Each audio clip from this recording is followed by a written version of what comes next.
it. You want to say hello to the camera? Come here. Say hello, everybody. Say hello. Can you give Mom a kiss? Oh, thank you. All right.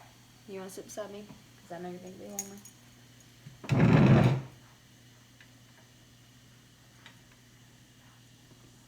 Oh, too many cords, Owen. Too many cords. Sit. All right. He's ready. I'm ready. Welcome to my YouTube channel. This thing on? Alright people, welcome to my first YouTube video. I'm not used to talking to myself in the camera, so this is going to be interesting.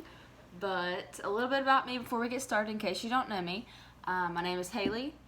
I'm 24 years old. I'm a pediatric nurse and I've been working out off and on since high school.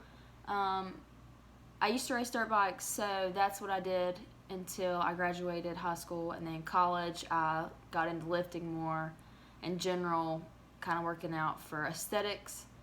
And then after I graduated nursing school, I really hammered into lifting weights, and I did my first bikini competition last October, did another one last November, and then I took several months to grow, and now I am 7 weeks out from my third competition.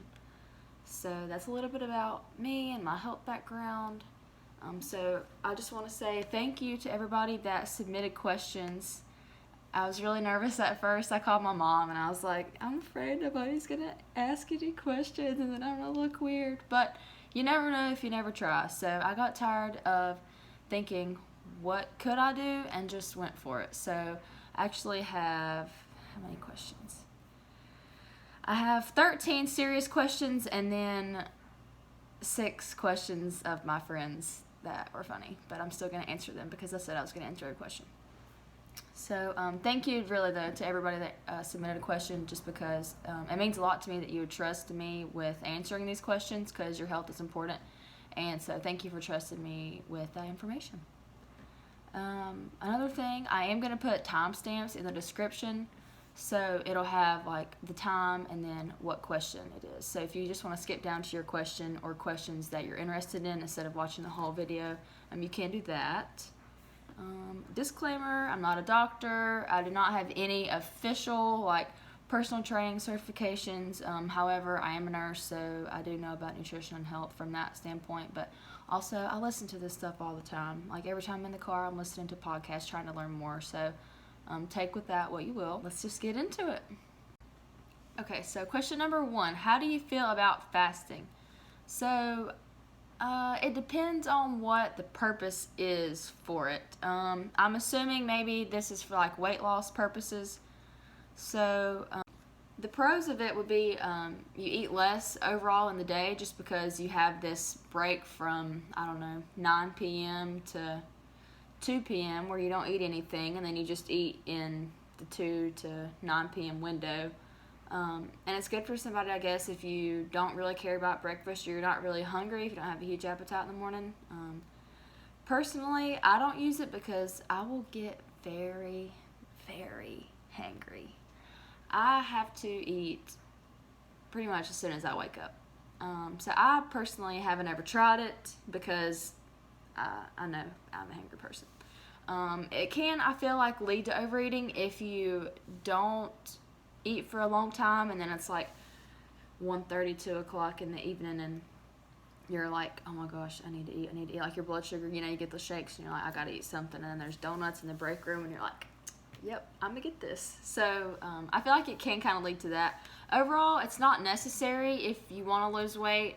People, I guess, have lost weight because it is a fad. But with any fad diet, really, it just depends on like the person, and it depends on if it works for you. So my advice would be, if you're interested and you want to try it, then try it and just see, because you never know until you try.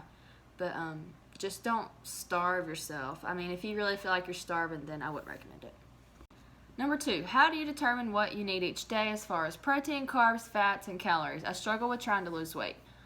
So there's a bunch of macro calculators out there. Macros are macronutrients, meaning proteins, carbs, and fats, whereas your micronutrients are like your vitamins. and your minerals. So macro calculator. This one is, I'm going to put the link in the description below. It's from Mind Pump Media, my favorite podcast ever. They have tons of good information. If you're interested in all about learning about health, longevity, go listen to that podcast. But it uses your weight, your height, your activity level, and your goal, whether you want to lose weight, gain weight, or maintain, to see what you should do. So then you can take those numbers and apply them. So follow them for a week, follow them for 2 weeks, and then take your weight and then your measurements. If you want to do your waist and your hips, that's what I do. And then see where you are. So if you follow your macros to a T and you really followed them, you didn't cheat, and you gained a little bit of weight, then you can be like, oh, well, I need to lower it a little bit. So then you can adjust it from there, because this calculator is just an estimation. It's not going to be 100% perfect for everybody. So I would just be consistent and make sure that you're taking your measurements. And then if you're losing like a lot at one time, like 3 pounds a week, that's probably too much. You probably need to up it a little bit. I mean, unless you're not hungry, but I'm always hungry, so I would up it if I could. And the main thing with macros is to hit your protein goal. Make that your focus. Everything else will fall into place. It's not hard to get carbs in. It's not hard to get fats in, but it is harder to get your protein goal, especially if you don't try. So that is the focus on the macros that I would do.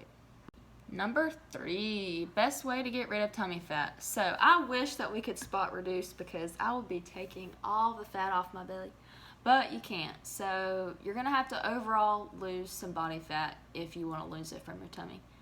So my recommended plan would be to track what you're eating for a week, just to kind of see where you're at and what your calories are. Don't change anything, just because you kind of need to know what you've been doing for however long.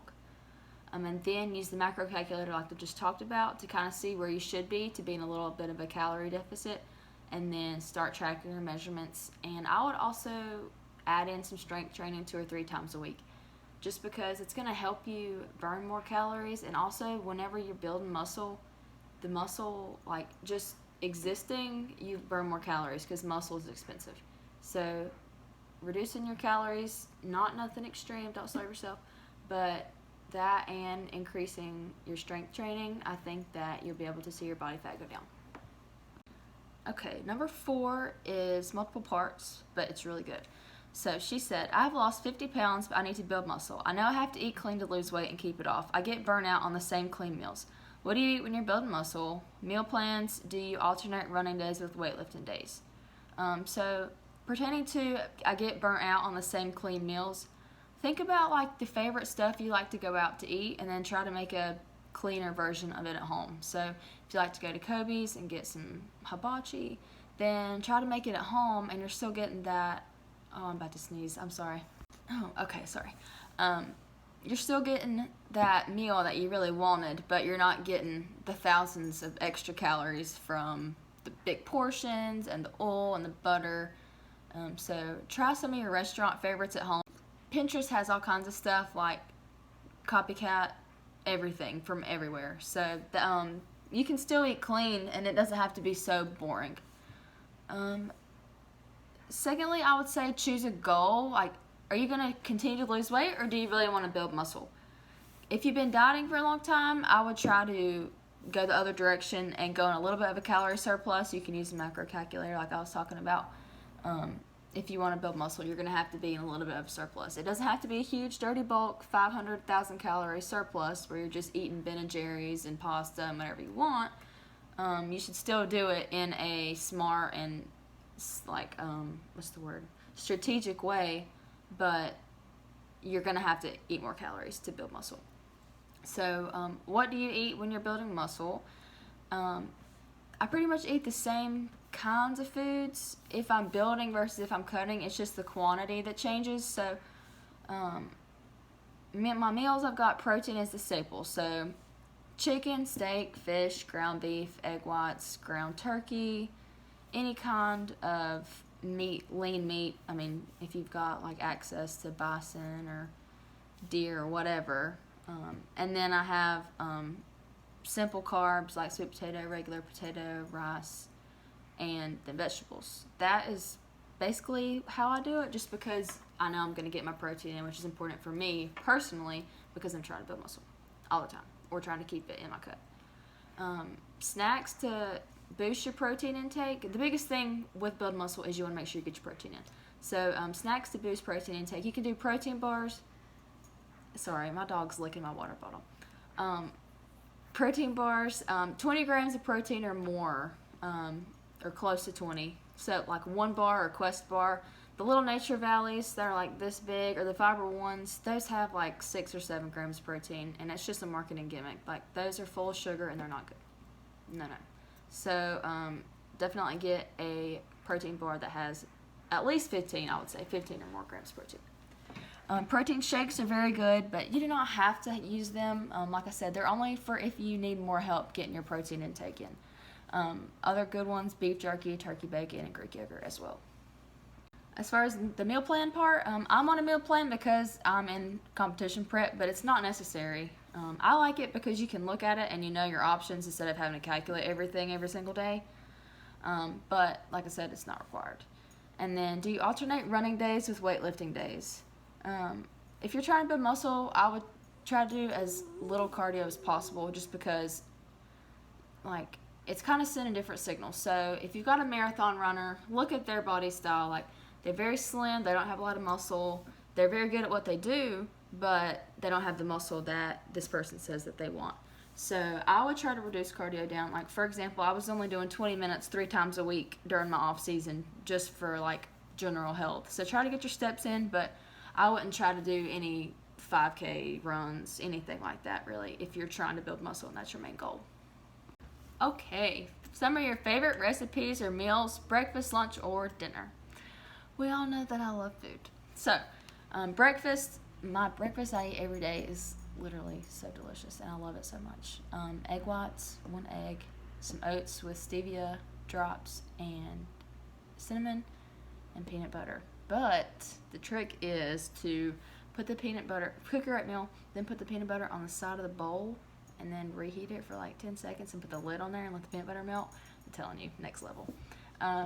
English muffin with egg, turkey sausage, and buffalo sauce. That one is really good as well. It's a really high protein breakfast that fills you up, but it's not like exhausting or huge. And then protein pancakes too for breakfast or anytime, but protein powder, egg whites, baking powder, and sugar-free syrup on the top. Very good. Lunch, my favorite thing right now, I'm eating 96% ground beef, and I do like onion powder, garlic powder, basil, dill, what else do I put in there? Paprika, chili powder, and a little bit of cumin, whatever, however you say it. And I season it with all that stuff, and then I have white rice and zucchini, and then I put the sauce on there. Hold on, let me go get the sauce, because this sauce is delicious. Okay, G. Hughes sugar-free Carolina style sweet heat. This stuff is off the chain. I got it at Walmart. It's really good. Also, I went ahead and got this out too. This is the salad dressing that I use because I'm eating a lot of salads right now, and it's only 10 calories for a serving, which is 2 tablespoons, and this one is the same 10 calories for 2 tablespoons. So both very good toppings. We all know of tacos. You can do taco bowls, ground beef, lettuce, rice, salsa, jalapenos if you're feeling spicy. Lemon pepper chicken in the Instant Pot. Doesn't take long at all, doesn't take any effort, and it's really good. It just pulls right apart. Hamburger, so like I press out my hamburger meat and make little hamburger patties on the stovetop, and then do that with sweet potato fries in the air fryer and some pickles and mustard and ketchup. That's really good too. And then I haven't had this in a long time, but I was thinking about how delicious it was.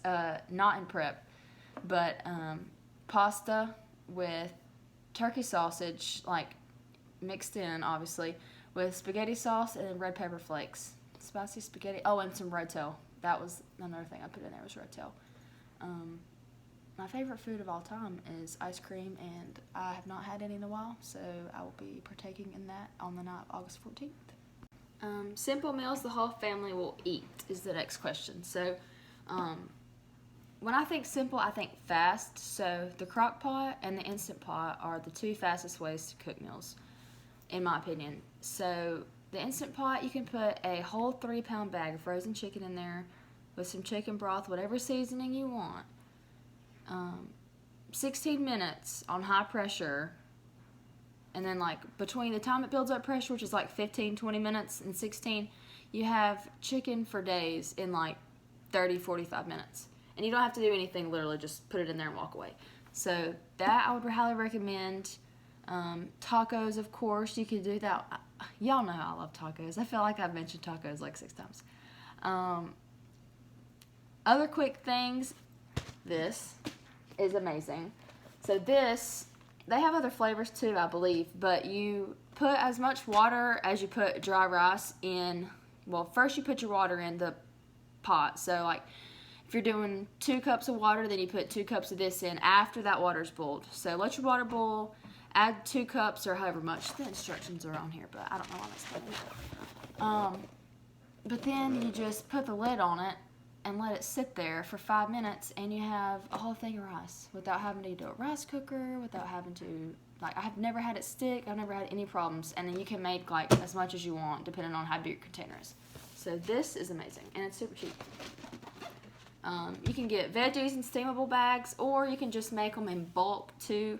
I do that with like zucchini and cauliflower and Brussels sprouts. Just get like 3 pans and then put tinfoil on there, spray them, season them with paprika, whatever you want, and then put them in the oven at 350 for 30 minutes, and you have a ton of veggies, and you can use those throughout the week too. Grilling would be a good idea, so you could do more at one time. And then breakfast for dinner, I feel like that one's a really simple one that you can do really easily. There's a lot of TikTok accounts too about like easy family meals. I don't have any kids as of right now, and Drew doesn't eat anything that I eat, so I only cook usually for myself unless I make him something separate. So I'm sorry if I don't answer your question that great on that one, but hopefully that helped. What do you eat on a typical day, and how do you change it up when training? So I pretty much eat the same stuff every day. Breakfast, I have the egg whites, eggs, oats, peanut butter. Meal 1 is ground beef or chicken usually, and I use 96% ground beef. And then it's usually white rice. Sometimes I use sweet potatoes, but I really haven't in a while because they kind of hurt my stomach. And then I do veggies and salad with that dressing that I showed. Meal 2 is the same, except it's like no carbs in that one, so just the meat and the veggie, just because I'm in prep and I'm trying to reduce my calories. For a snack, I have an apple. I was having a protein bar, but she changed it. My coach changed it last week to an apple instead. Meal 3 is pretty much the same as meal 1, with the exception the carbs are a little lower. Instead of 1 cup, it's like half a cup. And then my night snack is a rice cake with a serving of American Dream nut butter, which is the best peanut butter in the world. If you have not heard of it, go look it up. It is amazing, and it's higher protein than normal peanut butter, and they have all kinds of different flavors. Training wise, the difference on what I eat on training days versus non-training days is I have pre-workout on training days. It's GAT green apple. Hold on, let me get it. GAT NitroFlex green apple. It's very good. It's got a lot of caffeine in it. So I don't take that if I am not training. So my post-workout shake, I have a cup of almond milk, a scoop of protein powder, which is cookies and cream flavor, which is very good. It's from Dynamitize. That's the brand. And then a cup of cocoa pebbles. If I'm not lifting, I can still have the shake, but I can't have the cocoa pebbles.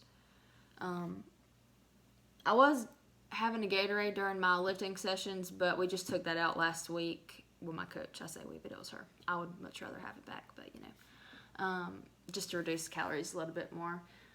And side note, I always eat breakfast before training. I don't ever train on an empty stomach. That's just me and my preference. Okay, number 8. I feel guilty if I eat unhealthy. How often do you have cheat days?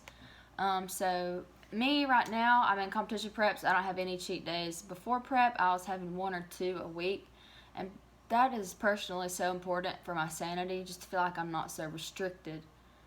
So if you are eating healthy most of the time, you're eating good whole foods, you're not eating McDonald's every day, stuff like that, I would definitely go out to eat, have a dinner date with your man, like, eat the cheat meal if you're craving it. I mean, if you really are wanting a burger and fries, then have it. If you don't want it, then don't feel pressured to have it, but don't feel guilty. Like, if you're 85% of the time eating clean, eating well, then don't feel guilty about enjoying yourself. Especially, don't skip dessert.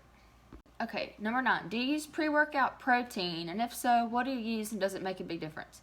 So, I use a pre-workout, this, like I showed you. But I don't have like a protein shake before I work out. I get all my protein in my breakfast, which is the eggs and the egg whites. I always eat breakfast before I train, whether it be like before work or like if I'm off work, I still will always eat breakfast first. So that's how I get my protein in before I train.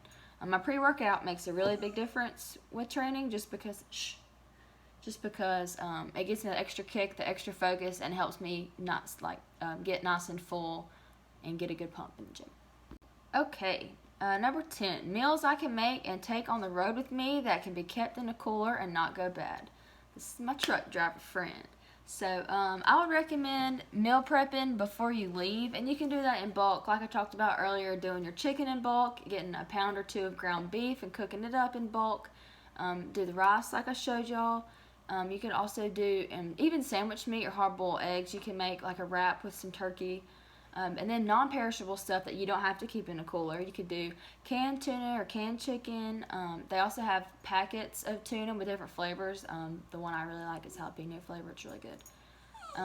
What else? Rice cakes, bagels, English muffins, peanut butter, and protein bars. So all that stuff are good choices that don't have to be in the cooler either. And you don't have to heat them up. However, I am going to put a link in the description. There's this microwave lunchbox thing on TikTok. It doesn't even require like you to be plugged into the car. You just have to like charge it overnight or whatever. It was really cool. So I'm going to put the description so you can go look at it. It's called Luncheaze, Luncheaze. And then Drew, my husband, he's a lineman, so he doesn't have access to a microwave. He has this lunchbox. Well, he hasn't used it in a while, but he has this lunchbox where you can plug it into the cigarette lighter in a truck and it'll heat your lunch up. Now, it does take a little bit of time. It takes like an hour or 2. So, I don't know, whenever you just kind of plan to, come here. Kind of just plan to go ahead and have it heating up before, but that would be a good option to where you can have your meals warm and they'll fill you up more. Okay, number 11. How do you build muscle or begin weightlifting when you have previous back and knee issues? General toning and muscle building from an extreme beginner phase, like what is a dumbbell? So my number 1 recommendation for this one is hire a trainer in person, just because they can see you and see how you move, and they can correct you if you're doing something wrong, because the big thing is you really don't want to get injured again. And if you do stuff incorrectly, especially with weight, then you're likely to get hurt again, and nobody wants that. It's just going to set you back. So I would recommend trying to find a trainer in person, and you can contact me and I can send you to a couple people that I would trust. I wouldn't recommend doing any kind of group style training just because it's not specific for you, and if you go and you try to do those movements and you don't know how to do them, or you are doing them wrong, there's nobody to spot you, nobody to correct you, then it's going to get into a situation where you could get hurt. And you could move the wrong way, and nobody wants that. So I wouldn't try to do any kind of group stuff. I would get a one-on-one personal trainer. If you can't do that, then Mind Pump, like I talked about earlier, they have a program. It's called Map Starter, and it has minimal equipment, but it's an online program, but it's got videos for how to do every single exercise. So I think that would be a good place to start, too, if you don't want to do the one-on-one in-person training. And it makes me happy that you're going to try to start building some muscle. It's going to be great. It's going to help your joints, make you feel stable, make you feel better. So I'm excited for that. So awesome. All right. Best bicep workouts. So it's going to be whichever one you feel the best. That's the short answer. But if you're trying to grow your arms and you feel stuck, usually people are doing like an arm day. So if that's you and that's what you're doing right now, then I would take your arm day and split it up into 2 different days. So if you're doing 4 sets of biceps, or 4 exercises for 4 sets, I'll split it up and then do 2 exercises one day and 2 exercises another day. Still do the same sets, so you have your same total volume, but you're just adding your frequency, so it just kind of changes it up a little bit. As far as like specific exercises, I really like to do cable work with the biceps. So if you have a cable machine at your gym, just finding either the rope attachment or there's like the straight bar, either one of those. You just really want to make sure that whenever you're doing it, you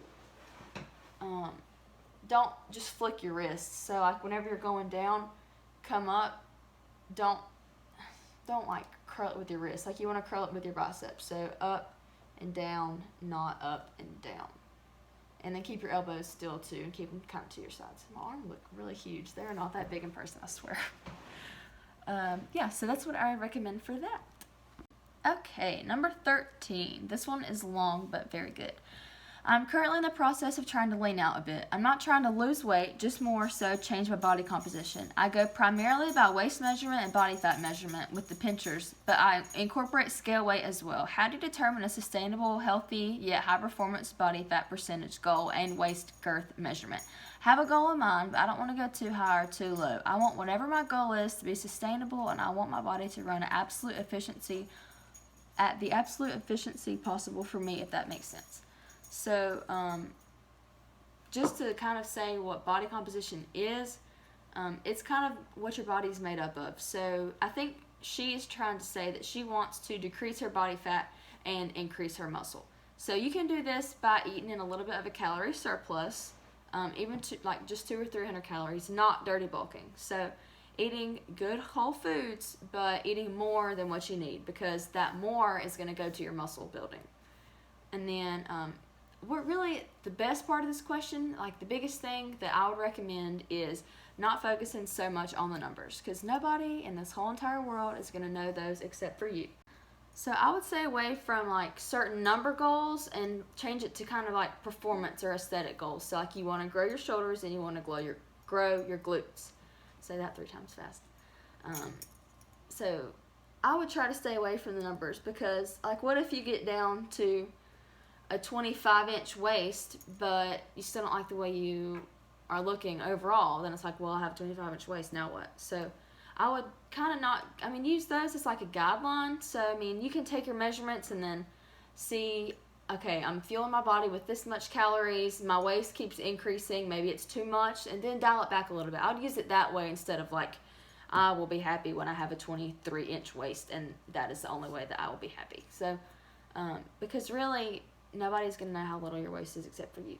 And if you want to build muscle, you're going to have to eat, and then trying to decrease your body fat and decrease your waistline and try to build muscle all at the same time. It's really complicated, and I feel like you are going to get lost. So stick with one thing, feel your body being a little bit of a surplus to build, and the more muscle that you build, then your body is going to look different. Like, I didn't look like this a year ago because I didn't have as much muscle. So now that I have more muscle, things look more hard and more toned, but it just takes some time.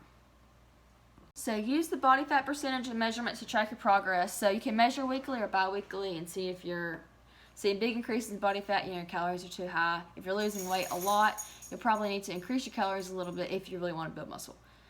That's what I did during my off season, and we got my calories up to like 3,000 calories, and my waistline stayed pretty much the same. So it just takes time and just playing around a little bit, but don't focus so much on the numbers and just focus on how you feel in the gym. And if you're seeing strength gains, then you're definitely building muscle. So, all right, now we have our rapid fire questions from my friends and family. So number 1, are you on tren? Yes, I take it 3 times a day, every day. And that is a joke. I do not take tren. I don't think any female should ever take that. Number 2, how do I get so juicy that people are like, wow, he's juicy AF? Drink a lot of cranberry grape juice and hit glutes every day. How do I get skinny and look like you? The person that asked this question is literally so gorgeous. So, Christina, stop. How do you look cool in those sunglasses? Well, I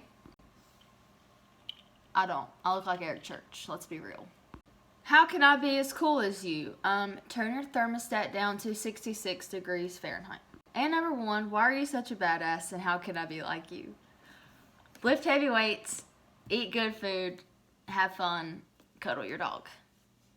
Alright everybody, that is the end of my video. So thank you so much if you watched the whole thing. I really appreciate it.